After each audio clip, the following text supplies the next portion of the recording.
ஒரு சின்ன கிராமம். கிளை ஆறு ஒண்ணு அந்த ஊரை அப்படியே அரைவட்டமா சுத்தி ஓடுது. வயல் எல்லாம் பச்சை பசேல்னு இருக்கு. மாடு கத்துற சத்தம், பசங்க ஓடி விளையாடுற சத்தம்னு வாழ்க்கை ரொம்ப அழகா நிம்மதியா போயிட்டு இருந்துச்சு. அந்த ஊர்ல ஒரு குடும்பம் இருந்துச்சு. கடவுள் அவங்களுக்கு பெரிய சொத்து சுகம் எதையும் கொடுக்கல. அந்த குடும்பத்தோட தலைவன் பேரு வேலாயுதம். அவன் கூட பின்னுடுற தொழிலாளி. மூங்கிலை எடுத்து அதை வளைச்சு பின்னி சந்தையில வித்து அதுல கிடைக்கிற காசை வச்சு அன்னைக்கு பொழப்ப ஓட்டுவான். நாளைக்கு என்ன நடக்கும்னு கவலைப்பட மாட்டான். கடன் வாங்க மாட்டான்.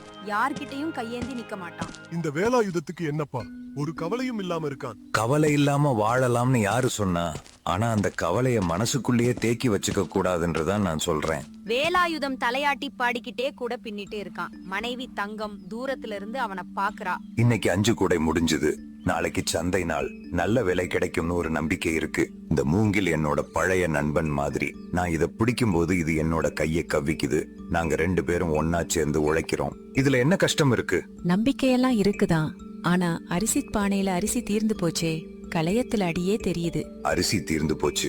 நானும் தீர்ந்து போயிருக்கேன். நம்ம 2 பேரும் சேர்ந்தேதான் தீர்ந்து போயிருக்கோம். அந்த சந்தோஷமாவது நம்ம கிட்ட ஒன்னா இருக்கட்டும். எப்ப பாரு இப்படி நக்கல் பேசாதீங்க. நாளைக்கு என்னத்த சமைக்கிறது? உங்க மாமியாரோட தங்கச்சி வர்றாங்களே, வீட்டுல என்ன இருக்குன்னு அவங்க கிட்ட வைப்போம். ஒரு நிமிஷம் நில்லு. நாளைக்கு என்ன நடக்கும்னு இன்னைக்கே கவலைப்படாத. இன்னைக்கு வேலை முடிஞ்சது இல்ல. நாளைக்கு 5 கூடைய வித்தா அரிசி வாங்கலாம், கறியும் வாங்கலாம். உன் தங்கச்சிக்கு இட்லியும் போட்டு போடலாம். ஆனா சந்தையில சரியான விலை கிடைக்கலன்னா போன வாரம் பாதி விலைக்கும் கம்மியா தானே கொடுத்தாங்க. இந்த வாரமும் அப்படியே ஆயிடுச்சுன்னா என்ன பண்றது? தங்கம், அந்த பாதி விலையாவது கிடைச்சது இல்ல. கையோட காசு வந்துச்சு இல்ல. அவன் கொஞ்சம் கொஞ்சமாவது கொடுக்கறான். ஒரு காசும் தர முடியாதுன்னு சொல்லலையே. ஒவ்வொரு நாளும் இப்படி ஏதாச்சும் ஒரு நம்பிக்கைய வச்சுக்கிட்டே காலத்தை கடத்துறோம். இன்னும் எத்தனை நாளைக்கு இப்படி?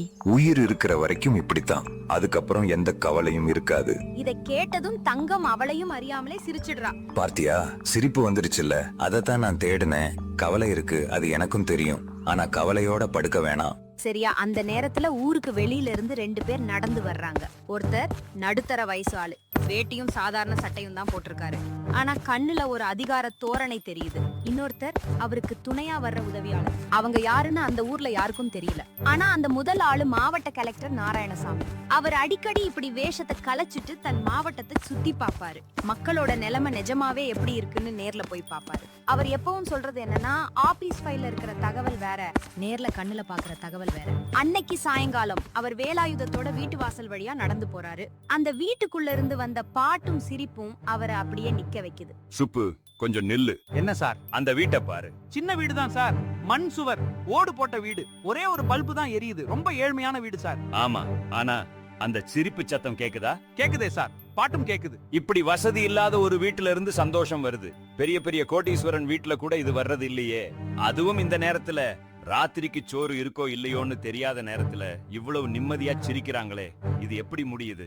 ஏதாச்சும் விசேஷமா இருக்கும் சார். கல்யாண பேச்சு ஏதும் நடக்குதோ என்னவோ. இல்ல சுப்பு, அது சாதாரண சிரிப்பு தான். ஆனா அந்த சிரிப்புல ஒரு நிம்மதி இருக்கு. அது என்னன்னு எனக்கு தெரியணும். வா போய் பார்க்கலாம். சார், நம்ம வழிபோக்கர்கள்னு சொல்லிக்கலாமா? ஆமா, வழி தவறி வந்துட்டோன்னு சொல்லிக்கலாம். அது ஒண்ணும் பொய் இல்ல சுப்பு. இந்த மனுஷங்களோட வாழ்க்கையில எனக்கான வழியை தேடித்தான் நான் இங்க வந்திருக்கேன். வேலாயுதம் வாசல்ல உட்கார்ந்து கூட பின்னிக்கிட்டே இருக்கான். நாராயணசாமியும் சுப்பிரமணியும் மெதுவா வர்றாங்க. வணக்கங்க ஐயா, நாங்க தஞ்சாவூர்ல இருந்து வர்றோம். அப்படியே பேசிட்டே வந்ததுல வழி மாறி வந்துட்டோம் போல. கொஞ்சம் குடிக்க தண்ணி கிடைக்குமா? நடந்து வந்த களைப்புல தொண்டை எல்லாம் அப்படியே வறண்டு போச்சு. ஐயோ, வாங்க வாங்க. வழிபோக்கர்களுக்கு தண்ணி மட்டும் கொடுத்தா போதுமா? உள்ள வாங்க சாமி. வாசல்லயே நிக்காதீங்க. தங்கம் தங்கம், இங்க வெளியில வாயேன். விருந்தாளிக வந்திருக்காங்க. வாங்க சாமி, வெயில்ல வந்திருக்கீங்க. களைப்பா இருப்பீங்க. முதல்ல வந்து இப்படி உட்காருங்க. தண்ணி மட்டும் கொடுத்தா போதுமா? உங்களை நாங்க ரொம்ப கஷ்டப்படுத்த விரும்பல. நீங்க இன்னும் சாப்பிடாம இருப்பீங்களோ என்னவோ. நாங்க திடீர்னு வந்தது உங்களுக்கு. ஒரு நிமிஷம் நில்லுங்க சாமி. கஷ்டமா? நீங்க வீட்டுக்குள்ள வராம வெளியிலயே நிக்கிறீங்களே, அதுதான் எங்களுக்கு கஷ்டம். வாங்க உட்காருங்க. வீட்டுக்கு வந்தவங்க வெறும் தண்ணிய மட்டும் குடிச்சிட்டு போனாங்கன்னு சொல்ற பழக்கம் எங்க கிட்ட இல்லீங்க. நாராயணசாமி சுத்தி முத்தி பார்த்துட்டு அந்த மூங்கில் கூடைகளை கவனிக்கிறாரு. இதெல்லாம் நீங்களே பின்னின கூடைகளா? ஆமாங்க, எங்க அப்பா சொல்லி கொடுத்த வித்தை. அவர் சொல்லி கொடுத்தது இப்போ என் விரல்ல ஊறி போயிருக்கு. கண்ணும் கையும் ஒன்னா சேர்ந்தா கூடை தானா பிறக்கும். என்ன ஒரு நேர்த்தியான வேலைப்பாடு. இதெல்லாம் விக்கிறதுக்கா வச்சிருக்கீங்க? பின்னே விக்காம என்னங்க பண்றது? சும்மா வீட்டுக்குள்ளேயே கூடைய வச்சுக்கிட்டு வேடிக்கையா பார்க்க முடியும்? நாளைக்கு சந்தைக்கு கொண்டு போவேன். நல்ல விலை கிடைக்கும்னு மனசுல ஒரு நம்பிக்கை இருக்கு. உங்க தொழில் இது மட்டும் தானா, வேற எதுவும் வேலை செய்றீங்களா?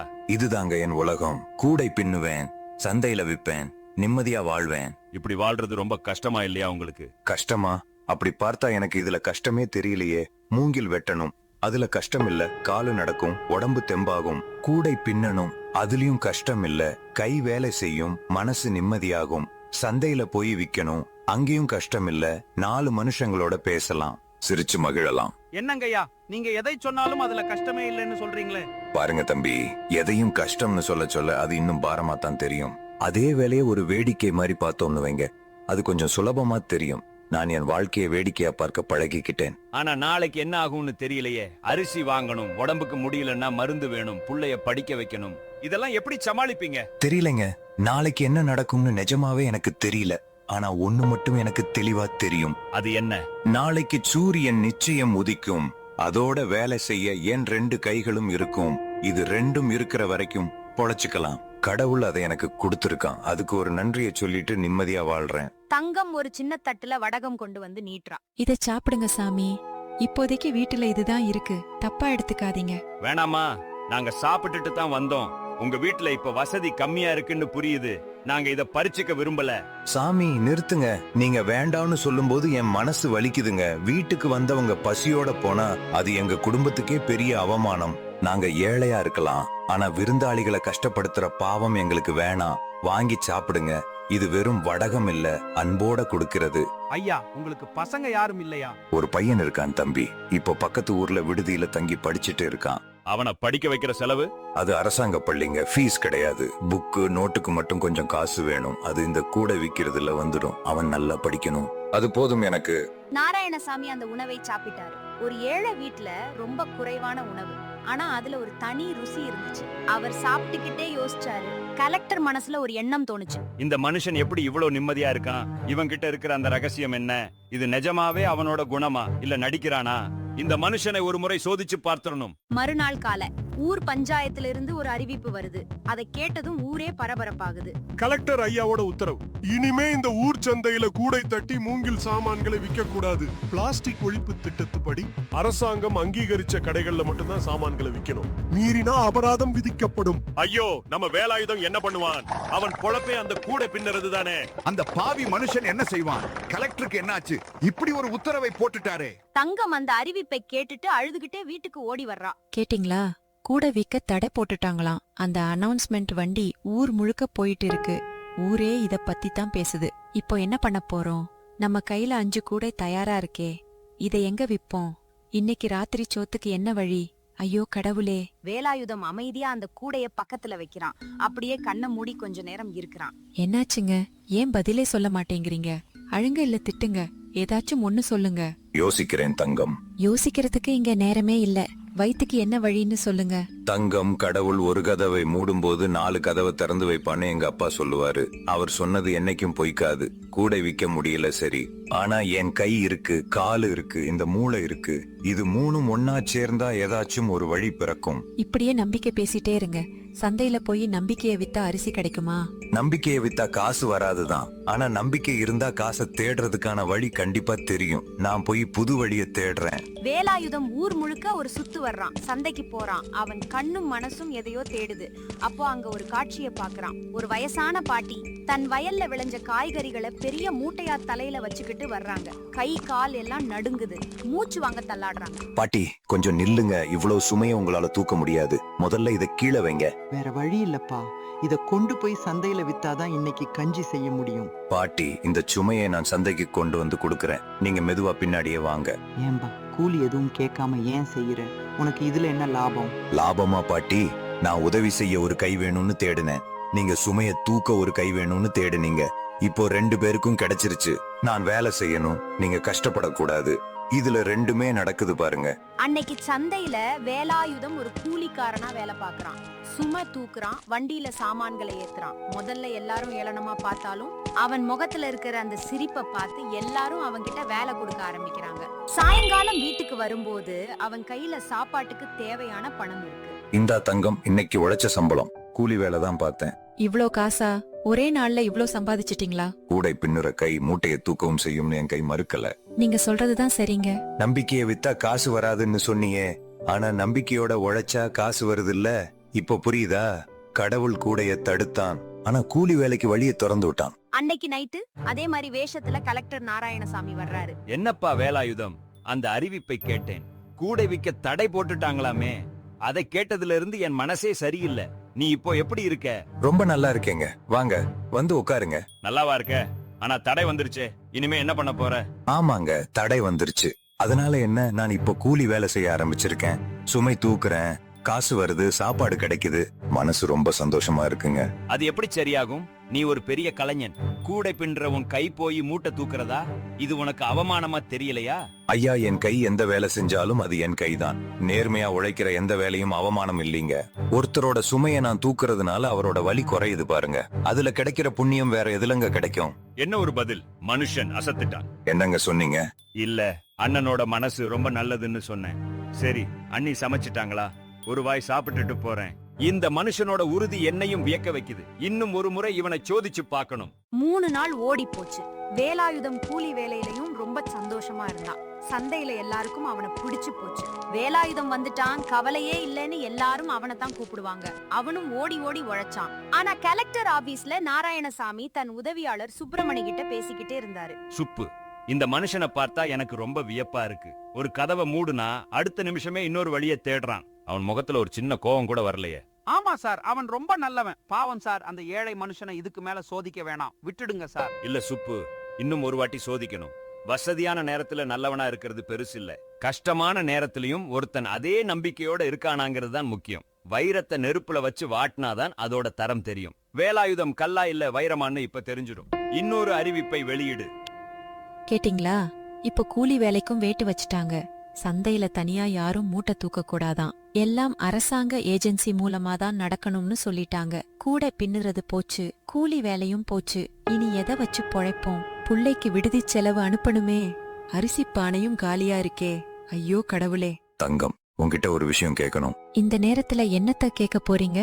நம்ம தினமும் தண்ணி குடிக்கிறோம்ல, அந்த தண்ணி குடிக்கிற இடத்துல ஒரு காசு ஒளிஞ்சிருக்கு தங்கம். யோசிச்சு பாரு. என்னங்க விளையாடுறீங்களா? தண்ணிக்கும் காசுக்கும் என்ன சம்பந்தம்? நம்ம வீட்ல அந்த பழைய மண்பானை இருக்குல்ல, அதை எடு. எனக்கு ஒரு யோசனை தோணி இருக்கு. வேலாயுதம் கிணத்துல இருந்து குளு குளுன்னு தண்ணி இறைச்சான். அந்த மண் பானையில நிரப்பி சந்தையோட ஒரு ஓரத்துல வச்சான். பக்கத்துல ஒரு சின்ன அட்டைப்பெட்டியில தண்ணீர் உங்க விருப்பம்னு எழுதி வச்சான். முதல்ல எல்லாரும் வேடிக்கை பார்த்தாங்க. தண்ணீரை யாராவது காசுக்கு வாங்குவாங்களா? வாங்க சாமி, வெயில் மண்டைய பொளக்குது. தண்ணி குடிச்சு தாகத்தை தீர்த்துக்கங்க. ஒருத்தர் வந்தாரு, தண்ணிய குடிச்சாரு. அட, இந்த பானை தண்ணி நல்ல ஜில்லுன்னு இருக்கே அப்படின்னு சொல்லிட்டு மனமு வந்து ஒரு 100 ரூபாய போட்டுட்டு போனாரு. அத பார்த்ததும் மத்தவங்களும் வந்தாங்க. குடிச்சவங்க எல்லாம் அவங்களால முடிஞ்ச காசை அந்த பெட்டியில போட்டுட்டு போனாங்க. சாயங்காலம் வீட்டுக்கு வரும்போது வேலாயுதம் கையில நல்லாவே காசு இருந்துச்சு. கலெக்டர் மறுபடியும் வேஷத்துல வந்து கதவை தட்டுறாரு. வாங்க வாங்க, சரியான நேரத்துக்கு வந்திருக்கீங்க. சாப்பிட்டுட்டீங்களா? சாப்பாடு எங்கப்பா இறங்கும்? கூலி வேலைக்கும் தடை வந்துடுச்சேன்னு கேள்விப்பட்டேன். இனிமே என்ன பண்ண போற? என்ன வழி வச்சிருக்க? ஐயா, இன்னைக்கு தண்ணி கொடுத்தேன், ஜனங்க எனக்கு காசு கொடுத்தாங்க. இன்னைக்கு நல்லாவே சம்பாதிச்சுட்டேங்க. தண்ணீரா? சந்தையிலயா வச்ச? ஆமாங்க, வெயில் நேரம், மனுஷங்களுக்கு தாகம் எடுக்காதா? நான் கிணத்துல இருந்து தண்ணி எடுத்து மண்பானையில வச்சேன். தாகமா இருந்தவங்க குடிச்சாங்க. குடிச்சவங்க மனசு திருப்தியா எனக்கு காசு கொடுத்தாங்க. அவங்க தாகமும் தீந்துச்சு, என் வயிற்றுப்பாடும் கழியுது. இதுல என்னங்க குறை? ஆச்சரியம், இவன் மனுஷனே இல்ல. என்னங்க சொன்னீங்க? அண்ணன் தாகம் தீர்த்த புண்ணியவான்னு சொன்னேன். சரி, அண்ணி என்ன சமைச்சிருக்காங்க? ஒரு வாய் சாப்பிட்டுட்டே போறேன். இவனுக்குள்ள இவ்வளவு உறுதியா? சரி, கடைசியா ஒரு சோதனை. இதுலயும் இவன் ஜெயிச்சுட்டான்னா இவன் சாதாரண மனுஷன் இல்ல, மகாத்மா. மறுநாள் காலையில கலெக்டர் நாராயணசாமி தன் சேர்ல சாய்ஞ்சு உட்கார்ந்து யோசிச்சுட்டே இருக்காரு. சுப்பிரமணி பக்கத்துல நிக்கிறாரு. சுப்பு, இந்த மனுஷன் 2 தடைகளையும் அசால்ட்டா தாண்டிட்டான். கூடை விக்க முடியல என்னதும் மூட்டை தூக்குனான். மூட்டை தூக்க முடியல என்னதும் தண்ணி பந்தல் வச்சான். இவன் நிஜமாவே ஒரு நம்பிக்கையுள்ள மனுஷனா இல்ல பிழைக்க தெரிஞ்ச கில்லாடியா? சார், ரெண்டுமே ஒண்ணுதான்னு எனக்கு தோணுது சார். இல்ல சுப்பு, திறமை வேற, நம்பிக்கை வேற. திறமை மட்டும் இருக்கிறவன் ஒரு கட்டத்துல சோர்ந்து உடைஞ்சு போயிடுவான். ஆனா நம்பிக்கை இருக்கிறவனுக்கு திறமை தானா வரும். இவன் எந்த ரகம்னு தெரிஞ்சுக்க எனக்கு ஒரு வழி தோணுது. என்ன சார் செய்ய போறீங்க? இவன் வெளியில போய் காசு சம்பாதிக்காதபடி பண்ணுவோம். இவனை அரசாங்க வேலைக்கு எடுப்போம். ஆனா மாசம் கடைசியில மட்டும்தான் சம்பளம் வரும்னு சொல்லுவோம். அது வரைக்கும் இவன் ஒவ்வொரு நாளும் சாப்பாட்டுக்கு என்ன பண்றான்னு பார்ப்போம். சார், பாவம் சார், நேத்து அவங்க மனைவி தங்கத்தை பார்த்தேன். அவங்க கண்ணுல அவ்வளவு கவலை தெரிஞ்சது சார். சுப்பு, உன் மனசு தங்கம் தான். ஆனா ஒரு கல்லை செதுக்குனாதான் அதுக்குள்ள வைரம் இருக்கான்னு தெரியும். வேலாயுதம் ஒரு வைரம்னு எனக்கு தோணுது. ஆனா அதை நான் நிரூபிக்கணும். ஊர்ல மறுபடியும் அறிவிப்பு வருது. இதை கேட்டதும் தங்கம் வீட்டுக்குள்ள ஓடி வர்றா. என்னங்க இது, மாசத்துக்கு ஒரு வாட்டி தான் சம்பளம் தருவாங்களாமே. அப்போ அது வரைக்கும் நாம என்னத்த சாப்பிடுறது? அரிசி பானை காலியா இருக்கு. புள்ளை ஹாஸ்டல் செலவுக்கு காசு அனுப்பணும், மாத்திரை வாங்கணும். மாசம் முழுக்க எதை வச்சு ஓட்டுறது? தங்கம், வீட்ல இப்போ மிச்சம் என்ன இருக்கு? என்ன இருக்குன்னு கேக்குறீங்களா? ஒண்ணுமில்ல, வெறும் 4 சுவரு தான் மிச்சம் இருக்கு. அதையும் விக்க போறீங்களா என்ன? சுவரை விக்க முடியாது தங்கம். ஆனா உங்க அம்மா கொடுத்த அந்த வெள்ளி மோதிரம் ஒண்ணு இருக்குமே. அது எங்க அம்மாவோட கடைசி அடையாளம்ங்க. அதை மட்டும் வித்துடாதீங்க. வேணாம் தங்கம், உங்க அம்மா நினைவை நான் அழிக்க விரும்பல. வேற ஏதாச்சும் வழி இருக்கான்னு பாக்குறேன். வேலாயுதம் ஊருக்குள்ள அப்படியே நடக்கிறான். தன் கைகளை பாக்குறான். அது இன்னும் வலுவா இருக்கிறது அவனுக்கு தெரியுது. அப்போ அங்க ஒரு காட்சியை பாக்குறான். மழையில ஒரு பெரிய மரம் வேரோட சாய்ஞ்சு கிடங்குக்கு போற வழிய மறைச்சுக்கிட்டு இருக்கு. யாரும் அதை அப்புறப்படுத்தல. வேலாயுதம் நேரா பக்கத்துக்கு வீட்டுக்காரன் கோவிந்தன் கிட்ட போறான். கோவிந்தா, ஒரு கோடாரி இருந்தா குடுப்பியா? இந்த நேரத்துல கோடாரி வச்சு என்ன பண்ண போற வேலாயுதம்? அங்க அந்த மரம் சாஞ்சு கிடக்குது இல்ல, அதை வெட்டி விறகாக்கி வித்தா இன்னைக்கு ராத்திரி சோத்துக்கு வழி பிறக்கும். வேலாயுதம், உனக்கு ஏன் இப்படி ஒரு கஷ்டம் வரணும்? நீ எவ்வளவு நல்ல மனுஷன். கோவிந்தா, கஷ்டம் வர்றப்போ அது நல்லவன் கெட்டவன்னு பார்த்து வர்றது இல்ல. ஆனா ஒரு நல்லவன் கஷ்டத்திலையும் எப்படி நல்லவனா இருக்கான்னு காட்டுறதுதான் வாழ்க்கை. கோடாரியை எடு. வேலாயுதம் அந்த மரத்தை வெட்டி சின்ன சின்ன விறகாக்கினான். அதை சந்தையில கொண்டு போய் நல்ல விறகு, அடுப்பு எரிக்க விறகு வேணுமா கூவி வித்தான். சாயங்காலம் வரும்போது அரிசி பையோட வீட்டுக்கு வந்தான். கலெக்டர் மறுபடியும் கதவை தட்டுறாரு. வாங்கயா, சரியான நேரத்துக்கு வந்திருக்கீங்க. சாப்பிட்டீங்களா? உனக்கு மாசம் கடைசியில தானே சம்பளம்னு சொன்னாங்க. அப்புறம் எப்படி இன்னைக்கு சாப்பாட்டுக்கு வழி பண்ண? அது ஒண்ணும் இல்லைங்க ஐயா. வழியில சாஞ்சு கிடந்த மரத்தை வெட்டி விறகாக்கி வித்தேன். காசு வந்துச்சு. அரிசி வாங்கணும். இப்போ நிம்மதியா சாப்பிடுறோம். ஒவ்வொரு வாட்டியும் ஒரு புது வழியை கண்டுபிடிச்சிடுற. உனக்கு இந்த மன துணிச்சல் எங்கிருந்து வருது வேலாயுதம்? உனக்கு தோல்வி பயமே இல்லையா? எங்க அப்பா கிட்ட இருந்து வந்துச்சுங்க ஐயா. ஒரு கதவு மூடுனா கடவுள் 4 கதவை திறந்து வைப்பாருன்னு அவர் சொல்லுவாரு.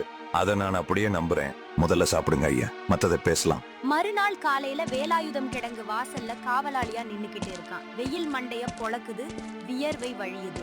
ஆனா அவன் கண்ணுல ஒரு ஜாக்கிரதை உணர்வு குறையாம நின்னுக்கிட்டே இருக்கான். வேலாயுதம் தன் கடமையை சரியா செஞ்சுக்கிட்டு இருக்கான். அப்போ அந்த கிடங்கோட தலைமை அதிகாரி வர்றாரு. வேலாயுதம், இங்க வா. உனக்கு இப்போ ஒரு முக்கியமான வேலை இருக்கு. இது நமக்குள் மட்டும்தான் இருக்கணும். சொல்லுங்க சார், என்ன பண்ணணும்? கிடங்குல ஒரு நெல் மூட்டை இருக்குல்ல, அது யாரோடதுன்னு ஒரு பெரிய பஞ்சாயத்து ஓடிக்கிட்டு இருக்கு. ஒருத்தன் ஒரு பக்கம் உரிமை கொண்டாடுறான், இன்னொருத்தன் ஒரு பக்கம் உரிமை கொண்டாடுறான். கோர்ட் வரைக்கும் போயிருச்சு. இப்போ இதுல காவலாளியான உன் சாட்சி தான் ரொம்ப முக்கியம். ஒரு பேப்பர்ல கையெழுத்து போட்டு கொடுத்துடு. அந்த பேப்பர்ல நான் என்னன்னு சொல்லணும் சார்? அந்த நெல் மூட்டை ராகவனோடதுன்னு சொல்லு. ஆனா நிஜமாவே அது யாரோட மூட்டை சார்? நிஜத்தை சொன்னா அது ராமையாவோடது தான். ஆனா இந்த ராகவன் நம்ம மேலிடத்துல இருக்கிற அதிகாரிகளுக்கு நெருக்கமானவரு. மேலிருந்து உத்தரவு வந்திருக்கு. நீ மட்டும் சாட்சி சொல்லி கையெழுத்து போட்டா உன் வேலை நிரந்தரமாகிடும், சம்பளமும் ஏறும். புரியுதா?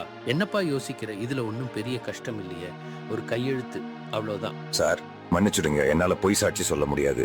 என்னடா சொல்ற? சார் புரிஞ்சுக்கோங்க, என் கையெழுத்துங்கிறது என் மனசாட்சி மாதிரி. ராமையாவோட மூட்டைய ராகவனோடதுன்னு சொன்னா அது அப்பட்டமான பொய். அந்த பொய்க்கு என் கையை நான் வாடகைக்கு விட மாட்டேன் சார்.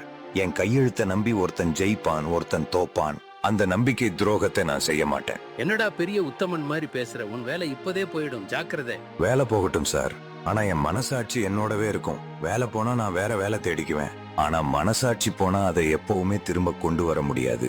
ஒருத்தனோட உழைப்பை நான் பறிச்சிட்டேன்னு தெரிஞ்சா அந்த பாவத்தை என் குடும்பத்தால சுமக்க முடியாது சார். நீ ஒரு பிடிவாதக்காரன். இல்ல சார், நான் தெளிவானவன். பிடிவாதம் வேற, தெளிவு வேற. என்னை மன்னிச்சிடுங்க, ஆனா என் பதில் இல்லதான். அந்த கிடங்கோட ஒரு மூலையில பழைய வேஷத்துல நின்னுகிட்டு இருந்த நாராயணசாமி இதையெல்லாம் பாத்துக்கிட்டு இருந்தாரு. அவர் கண்ணுல தண்ணியே வந்துருச்சு. ஒரு ஏழை மனுஷன், கையில காசு இல்ல, வீட்டுல இன்னைக்கு ராத்திரி சோத்துக்கு என்ன வழின்னு தெரியல. வேலை போகும்னு தெரிஞ்சும் பொய் சொல்ல மாட்டேன்னு சொல்லிட்டான். கோபப்படல, கத்தல, ரொம்ப அமைதியா தெளிவா தன் நேர்மையை காப்பாத்திக்கிட்டான். கலெக்டர் நாராயணசாமி மெதுவா நடந்து வெளியில வர்றாரு. அங்க காத்துக்கிட்டு இருந்த சுப்பிரமணி கிட்ட சொல்றாரு. சுப்பு, என்ன சார்? சோதனை முடிஞ்சிடுச்சுப்பா. ஏன் சார், அவன் கோவமா எதுவும் பேசினானா? அழுதானா? இல்ல சுப்பு, அவன் ரொம்ப அமைதியா அந்த பொய்யை மறுத்தான். கண்ணீர் இல்ல, ஆத்திரம் இல்ல. கையெழுத்து போட்டா வாழ்க்கை செட்டில் ஆகிடும்னு தெரிஞ்சும் தன் நேர்மையை விட்டு கொடுக்கல. அந்த அமைதி, அந்த தெளிவு அது என்னை அப்படியே உலுக்கிடுச்சு சுப்பு. நான் தோத்துட்டேன். நீங்க தோத்தீங்களா இல்ல அவன் ஜெயிச்சிட்டானா? அவன் ஜெயிச்சிட்டான்ப்பா. அவன் ஜெயிச்சதுனாலதான் அவனை தேடி வந்த நானும் இப்போ ஜெயிச்சிட்டேன். இவன் தான் நம்ம கிராமத்தோட வைரம். வேலாயுதம் வாசல்ல வந்து நிக்கிறான். தங்கம் அவன் முகத்தையே பாக்குறான். ஊர்ல யாரோ நடந்ததை அவகிட்ட ஏற்கனவே சொல்லிட்டாங்க போல. வேலை போயிடுச்சா? ஆமா தங்கம், போயிடுச்சு. எங்க ஏன் இப்படி ஆச்சு? ஒரு பொய் சொல்ல சொன்னாங்க, நான் முடியாதுன்னு சொல்லிட்டேன். எவ்வளவு காலம்தான் இப்படி போராடுறது? கூட பின்னுறது போச்சு, மூட்டை தூக்குறது போச்சு, அதுல எல்லாம் நாம தலை குனியல. இப்போ நல்ல வேலை கிடைச்சதுன்னு நினைச்சேன். அங்கேயும் உங்க நேர்மை குறுக்கே நிக்குதா? ஒரு கையெழுத்து மட்டும் போட்டிருந்தா வேலை இருந்திருக்குமே. மாசம் மாசம் சம்பளம் வந்திருக்குமே. நானும் மத்தவங்க முன்னாடி தலை நிமிர்ந்து வாழ்ந்திருப்பேனே.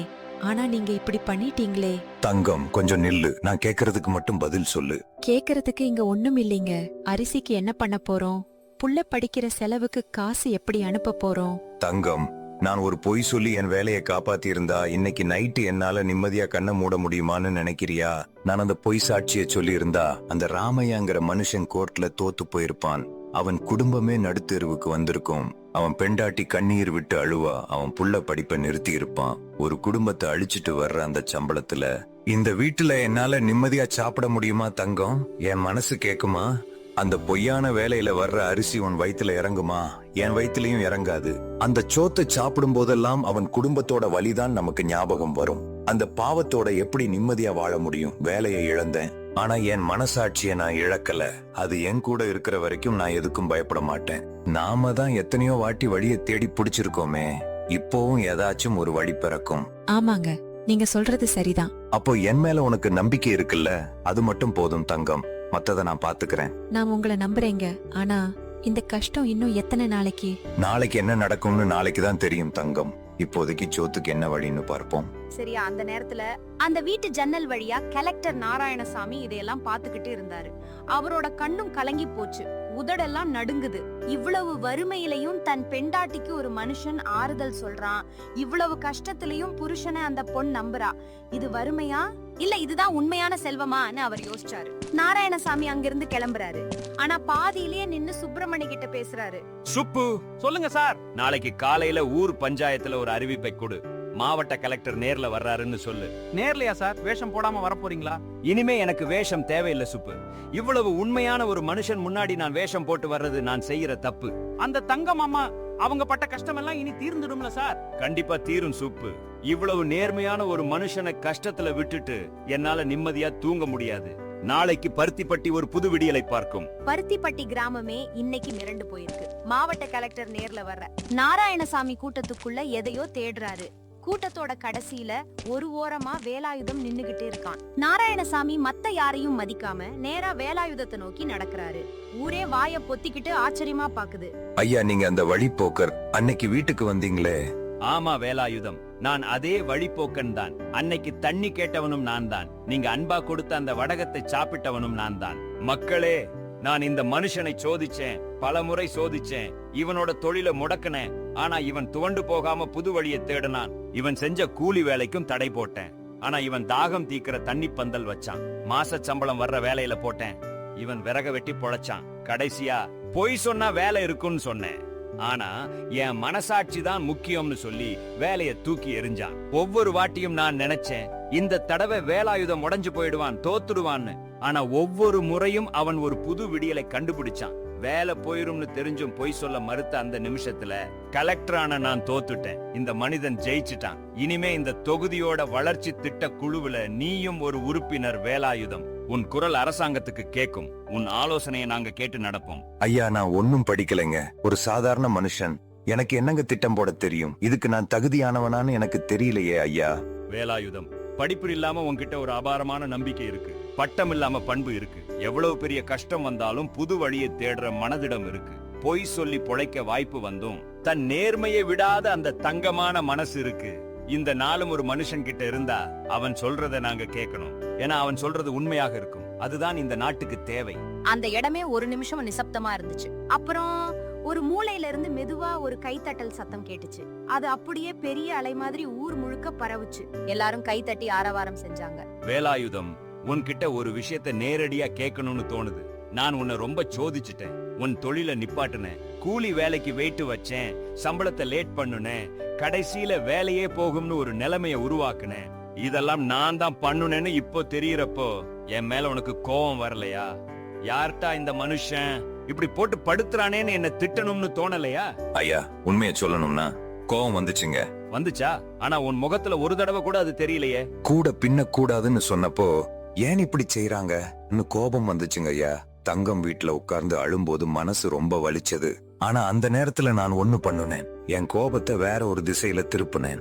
எந்த திசையில வேலாயுதம்? உட்கார்ந்து கோபப்படுறதா இல்ல பொழைப்புக்கு வழி தேடுறதா எனக்கே ஒரு கேள்வி கேட்டுக்கிட்டேன். கோபப்பட்டா 1 மணி நேரம் போகும், அப்புறம் கோபம் மாறிடும். ஆனா பிரச்சனை அப்படியேதான் நிக்கும். அதுவே வழி தேடுனா பிரச்சனை மெதுவா நகரும். நான் கோபப்படுறதை விட நகர்றதுதான் சரின்னு முடிவெடுத்தேன். ஆனா நான் செஞ்சது தப்பு இல்லையா வேலாயுதம்? சோதனைங்கிற பேர்ல ஒரு ஏழை மனுஷனை இவ்வளவு கஷ்டப்படுத்தி இருக்க கூடாதுல்ல? ஐயா, நீங்க இல்லாட்டியும் இந்த உலகத்துல கஷ்டம் வராமலா இருக்கும். மழை பெய்யறதும் வெயில் காயறதும் மனுஷன் சொல்லி வர்றது இல்லையே. வாழ்க்கை தானா கஷ்டத்தை கொடுக்கும். நீங்க செஞ்சீங்கன்னு எனக்கு தெரியாது. நான் இதையும் வாழ்க்கை கொடுத்த ஒரு கஷ்டம்னு நினைச்சுக்கிட்டு அடுத்த வழியை தேடி போயிட்டே இருந்தேன். அதுவே எனக்கு போதும் ஐயா.